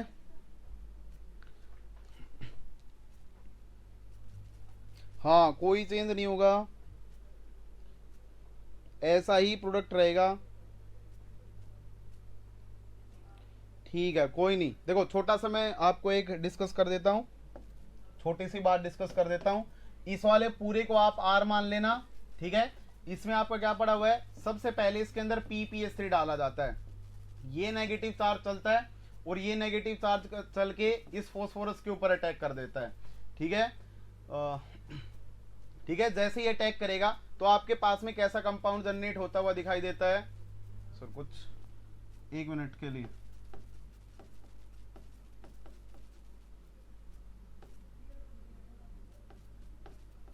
यहां से ये था, यहां से PPH3 चलता है, PPH3 का लोन पेयर अटैक करता है भाई, ठीक है। देखिएगा, ये PPH3 SN2 जैसे होती है ना, वैसे अटैक करेगा, और ये इलेक्ट्रॉन डेंसिटी आगे की तरफ पहुंचती है, ठीक है।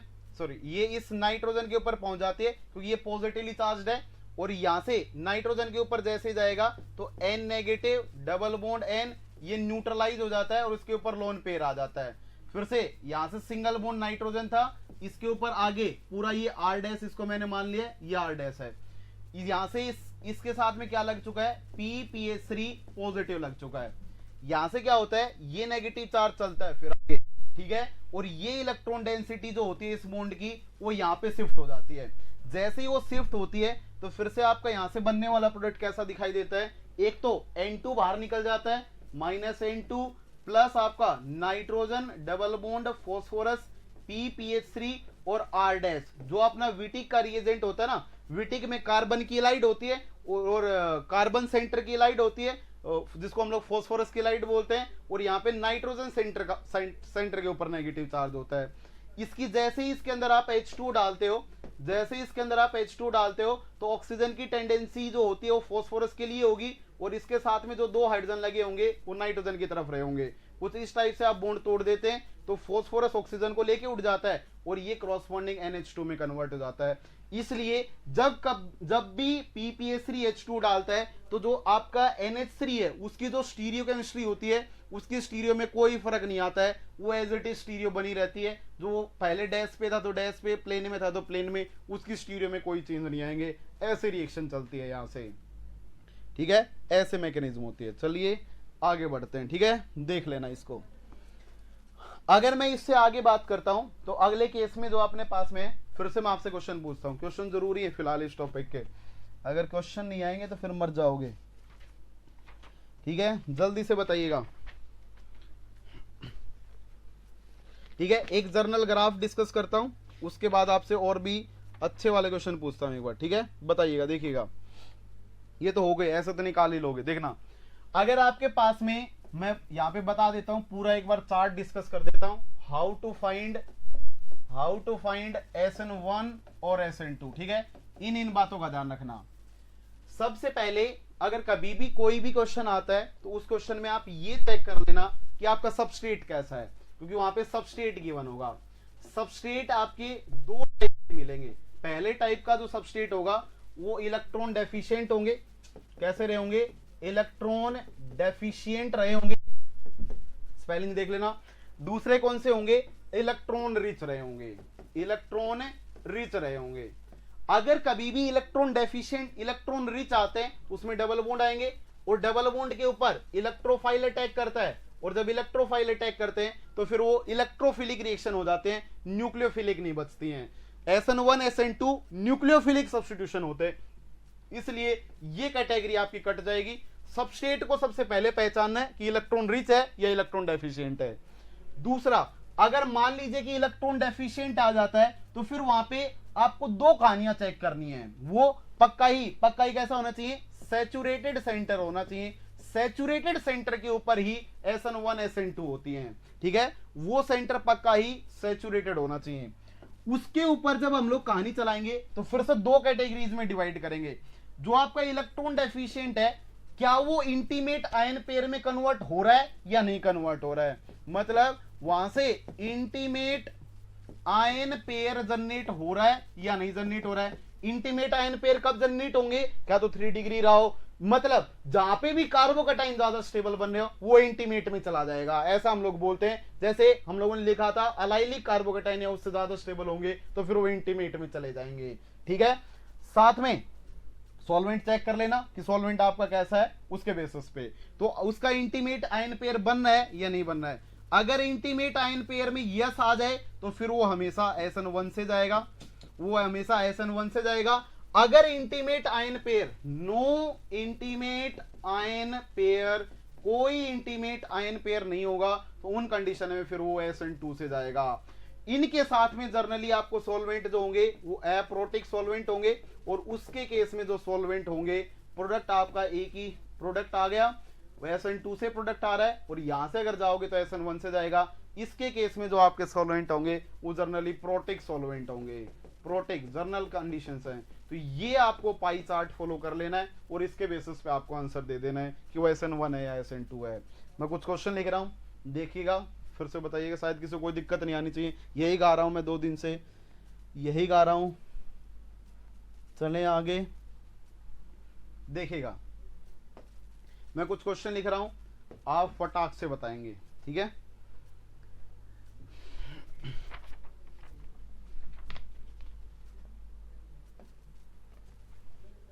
पहला क्वेश्चन जो है आपके पास में,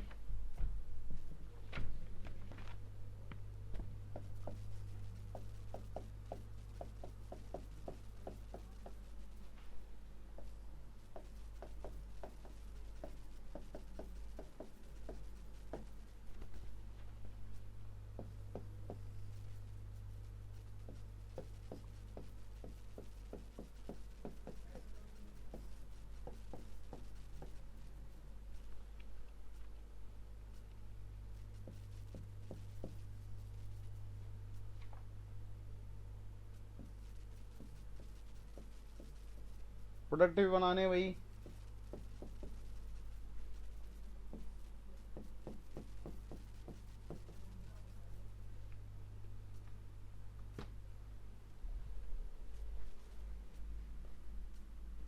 इंटीमेट कहाँ कहाँ बनेंगे? इंटीमेट वहाँ वहाँ बनेंगे जहाँ कार्बोकेटाइन ज़्यादा स्टेबल होंगे। क्या लिखना है? कौन सा न्यूक्लियोफिलिक?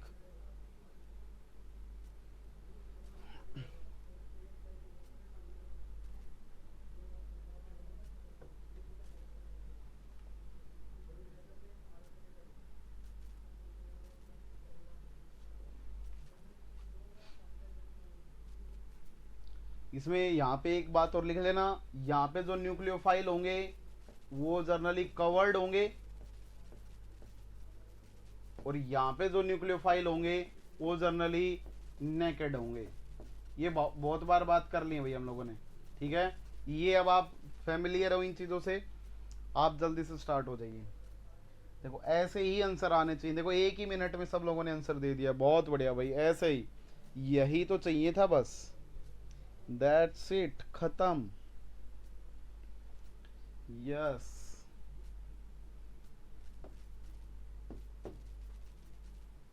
SN2 SN1 SN2, बहुत बढ़िया भाई, बिल्कुल सब सही है। ठीक है, क्या करवाने की जरूरत है? कर लोगे ना? सब लोग कर लोगे।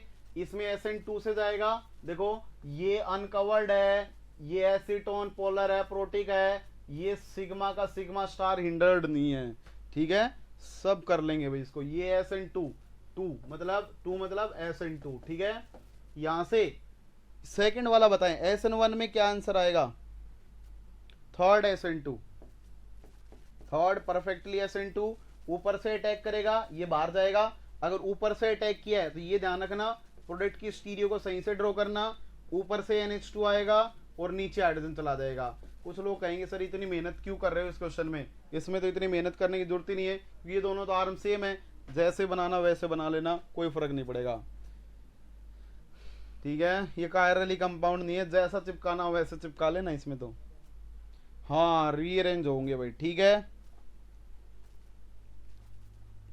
देखिए इस केस में आपको कहानियां थोड़ी सी ज्यादा सोचनी पड़ेंगी। ठीक है, देखिए ये जो एग्जाम्पल है ना वो बहुत इंपॉर्टेंट है, बहुत बेहद इंपॉर्टेंट है। और बेहद इंपॉर्टेंट होने का रीजन क्या है, सुनिएगा इस बात को। जर्नली जब कभी भी लोग इस वाले कंपाउंड को देखते हैं तो उन कंडीशन में ये बोलेंगे कि ये जो आपका CX बॉन्ड है, इसका जो सिग्मा स्टार होगा ना वो हिंडर्ड नहीं है। क्यों? क्योंकि ये सेंटर प्राइमरी सेंटर है, और प्राइमरी सेंटर के ऊपर जर्नली SN2 डोमिनेट करती हैं, SN1 वहां पे होती नहीं है। लेकिन अगर कभी भी प्राइमरी सेंटर के पास में बगल में 3 डिग्री सेंटर दे रखा हो, कितना दे रखा हो, इस बात को अच्छे से ध्यान रखना, कौन सा दे रखा हो, 3 डिग्री दे रखा हो, और साथ में सोलवेंट जो दे रखा हो ना, जो ये सोलवेंट चिपका हुआ है, ये सोलवेंट अगर प्रोटिक रहा हो, प्रोटिक, तो उन कंडीशन में फिर SN1 हो जाती है। अगर गलती से इस रिएक्शन में अगर आपको KOH और आपको KOH गिवन होता तो उन कंडीशन में फिर आप डायरेक्ट अटैक के लिए जाते, क्योंकि वहां पे पॉसिबिलिटी थी नहीं, वो आयनाइज नहीं होता। इसलिए अगर H2O अगर आपको गिवन है तो उन कंडीशन में ध्यान रखना, अगर अकेला H2O या अकेला अमोनिया या अकेला मेथनॉल, तो उन कंडीशन में फिर वो SN1 दिखाएगा, वो SN2 नहीं दिखाएगा। इसलिए यहां पे आपका पहले ही आयनाइज होगा कुछ इस टाइप से CH2 पॉजिटिव में, और उसके बाद में मैथिल के रीअरेंजमेंट होंगे, और मैथिल का रीअरेंजमेंट होने के बाद में टर्सरी कार्बोकेटाइन मोस्ट स्टेबल बनेगा। फिर पानी फेंक दें इसके ऊपर, और जैसे पानी फेंकेंगे, पानी पानी कर दो इसको, और बन जाएगा OH CH2CH3। शर्म के मारे पानी पानी, ठीक है। 3 डिग्री समझ में आ गया होगा, किसी को कोई दिक्कत नहीं होनी चाहिए, ठीक है। क्या सब लोगों की इतनी तक की कहानियां क्लियर हैं तो एक बार यस, वरना नो बोल के क्वेश्चन पूछ लीजिए।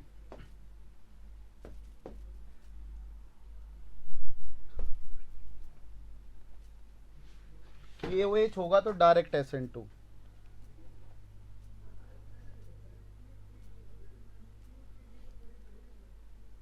NH2 किसके ऊपर? NH2CO के ऊपर, पता नहीं, क्वेश्चन ही गया। चुल्लू पर पानी डाल दो, ठीक है, बहुत बढ़िया भाई, चलिए थैंक यू। आ गए आप सब लोगों समझ में, आप लोगों की दया है ये मेरे प्रति, भूलूंगा नहीं मैं कभी भी जिंदगी में, इतनी यस बोलने के लिए कभी जिंदगी में भूलूंगा नहीं। ठीक है, देखिए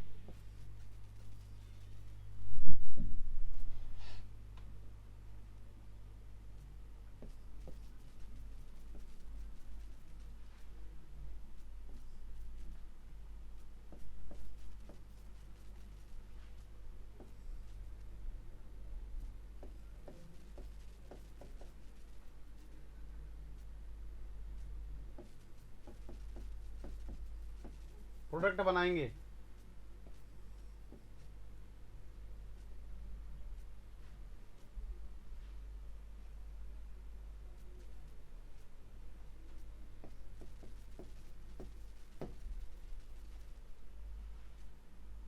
कौन सी मैकेनिज्म से जाएगा और प्रोडक्ट क्या बनेंगे?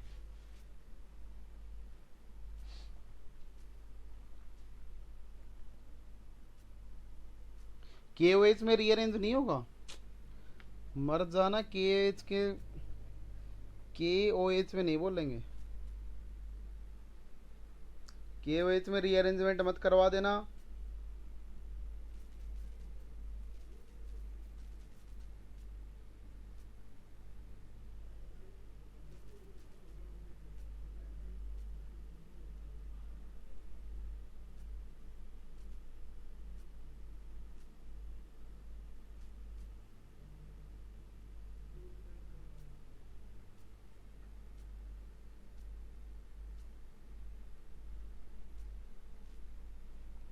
प्रोडक्ट क्या बनेगा, बात तो सही है। SN1 SN2 तो सही है, प्राइम काहे की SN2 प्राइम को जो भी मन में आ रहा है वो बोल दिया। शर्मा ले थोड़ा सा, शर्म करो, शर्म है, कुछ शर्म बची है जिंदगी में थोड़ी बहुत। झूठ के ऊपर झूठ,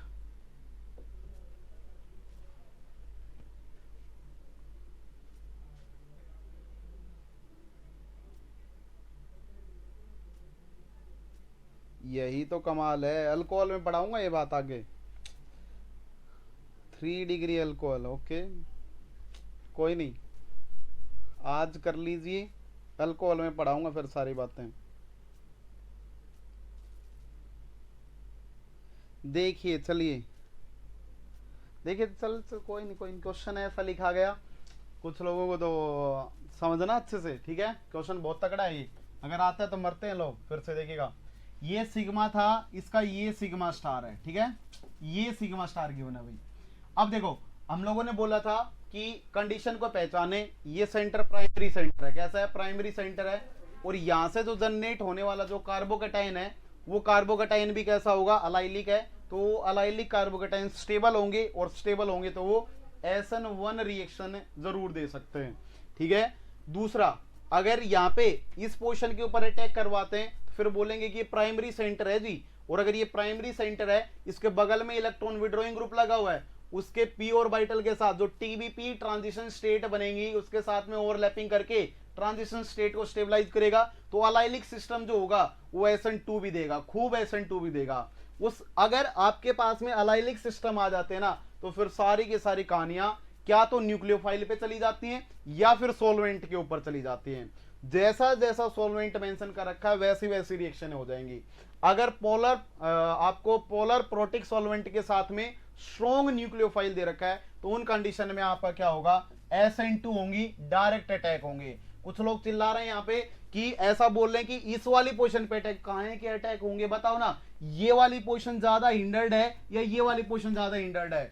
हम लोगों ने ये बात की थी कि अगर ऐसा डबल बॉन्ड के साथ में अगर ऐसा कोई भी सिस्टम रहा हो, ऐसा कोई भी, पिछली क्लास पता नहीं पढ़ी थी कि नहीं पढ़ी थी, देखना अच्छे से पढ़ के आया करो भाई। अगर ऐसा सिस्टम दे रखा है ना तो इस सेंटर के ऊपर अटैक करने के कंपैरिजन में आने वाला जो OH नेगेटिव होता है वो इस वाले सेंटर को प्रीफर करता है ताकि ये आगे शिफ्ट और BR बाहर निकल जाए। ये हिंडर्ड पोजीशन है, ये कैसे हिंडर्ड है, ये हिंडर्ड नहीं है। अगर हिंडर्ड नहीं होगी तो डायरेक्ट अटैक होंगे, अगर डायरेक्ट अटैक होंगे तो डायरेक्ट इसके केस में SN2 रिएक्शन होंगी और जो बनने वाला प्रोडक्ट होगा वो प्रोडक्ट आ जाएगा आपका इस पोजीशन पे OH, यही प्रोडक्ट बनेगा। दूसरे केस में देखिए, अगर आप सेकंड वाले प्रोडक्ट को देखने जाओगे ना, फिर से कुछ लोग कहेंगे, देखिएगा मैं फिर से बता रहा हूं, अगर H2 आपने ले लिया तो Br एक अच्छा लिविंग ग्रुप है जी, बहुत बढ़िया अच्छा लिविंग ग्रुप है, कोई दिक्कत नहीं है। ये लीजिए, मैंने डबल बॉन्ड पकड़ा और इस वाली पोजीशन के ऊपर पॉजिटिव चार्ज लगा दिया। कैसा चार्ज लगा दिया, पॉजिटिव चार्ज मैंने लगा दिया है। अब देखो ये जो पॉजिटिव चार्ज है वो दो के साथ में कॉन्जुगेशन में होगा, दो के साथ में कॉन्जुगेशन मतलब ये दो कार्बोकटाइन के फॉर्म में प्रेजेंट होगा। अगर ये रेजोनेंस कर जाए तो फिर इस वाली पोर्शन के ऊपर क्या आ जाएगा, पॉजिटिव चार्ज आ जाएगा। अब एक बात बताना, बाहर से H2O अटैक करने के लिए आ रहा है, अगर बाहर से H2O अटैक करने के लिए आ रहा है तो एक तो H2O इस वाले कार्बोकटाइन के ऊपर अटैक करे और एक बार H2O इस वाले कार्बोकटाइन के ऊपर अटैक करे तो कहां पे अटैक ज्यादा होंगे, किसी ये लेस हिंडर्ड है और ये मोर हिंडर्ड है, और मोर हिंडर्ड ज्यादा स्टेबल है तो रिएक्टिव कम होगा।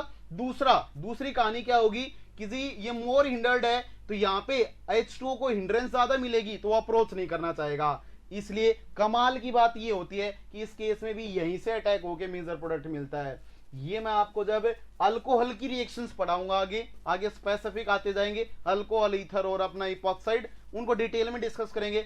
उस टाइम पे मैं पूरी डिटेल में पढ़ाऊंगा आपको कि ये हमेशा इसी जहां पे लेस हिंडर्ड साइट होगी उस साइड से मेजर प्रोडक्ट देता है, चाहे वो SN1 रही हो या फिर SN2 रही हो, कोई फर्क नहीं पड़ता, अटैक है हमेशा अनहिंडर्ड से ही होते हैं। इस अनहिंडर्ड वाले से देखो, जैसे इसके ऊपर अटैक होंगे इसकी कंसंट्रेशन कम होगी, अगर इसकी कंसंट्रेशन कम होगी तो ये इसकी तरफ भागेगा।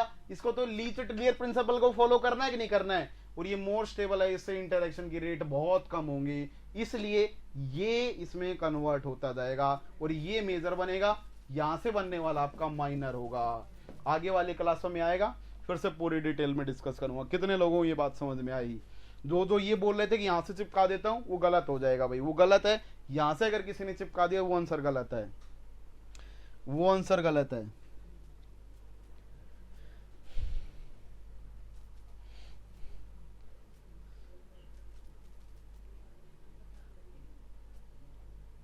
भाई आपके लिए नहीं आता होगा लेकिन होता है उसके अंदर भी हिंड्रेंस का रोल। समझो दादा, रेडिकल में हिंड्रेंस का रोल आता है क्या? फिर आपने 3 डिग्री रेडिकल की कभी भी कॉम्बिनेशन क्यों नहीं करवाए? आज जवाब दे दे उस बात का। 3 डिग्री पढ़े कि नहीं पढ़े? 3 डिग्री रेडिकल कभी कॉम्बिनेशन करवाए हैं क्या? उनमें एलिमिनेशन करवाएंगे ऑलवेज कि हाइड्राइड को भेज देता हूं बगल से ताकि एक डबल बॉन्ड, एक एल्कीन और एक एल्कीन बन जाए। करवाए कि नहीं करवाए? उनमें भी हिंड्रेंस होती है, बिल्कुल।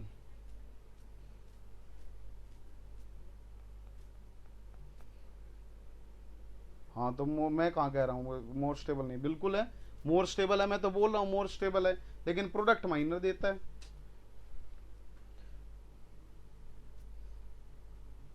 अच्छा 5:30 पे नेक्स्ट क्लास है, चलिए thank you so much, next class में मिलेंगे। मैं तो तैयार ही था, कब आप बोलो बस। कोई अच्छा, कार्बोकेटाइन की स्टेबिलिटी कल ही क्लास में तो पढ़ा था, कार्बोकेटाइन ज्यादा स्टेबल होंगे तो लीस्ट रिएक्टिव होंगे।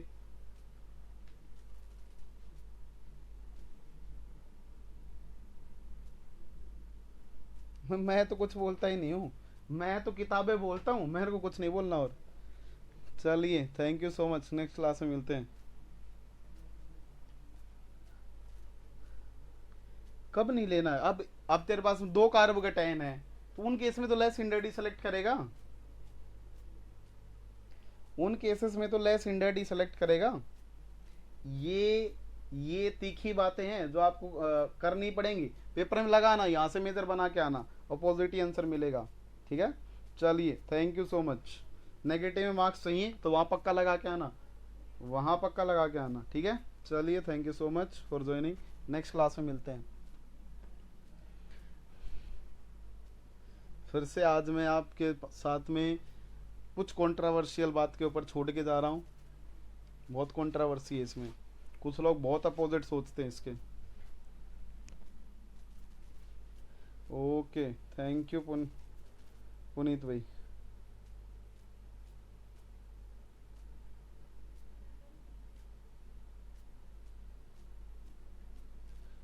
हाँ, हमेशा SN2 में भी ऐसा ही होगा, जैसा SN2 डैश में होता है ना, वैसा ही इसके SN1 में भी होता है। अगर यहाँ पे दे रखा होता ना कि इस वाले पोर्शन में BR दे के, मान लीजिए कि जो इनिशियल रिएक्टेंट है यहाँ पे डबल बॉन्ड देके यहाँ BR दे रखा होता, तो कार्बोकेटाइन यहाँ पे बनता और अटैक आने वाला H2 का यही होता, प्रोडक्ट यही बनता मेजर। चलिए भाई थैंक यू। अरे वो तो कहानियां बेफालतू की कहानियां, कोई रीअरेंजमेंट नहीं होते उसमें प्रोडक्ट। देखो एक क्वेश्चन और बताता हूँ, अरे अगली क्लास में आएगा, जब मैं अल्कोहल पढ़ाऊंगा ना उसमें आएगा पूरी डिटेल में, फिर से सिखाऊंगा मैं ये सारी बातें। चलिए thank you so much for joining. आएगा डोंट मजे लो, अभी इतना ही अभी पचाओ बस। ठीक है, थैंक यू सो मच।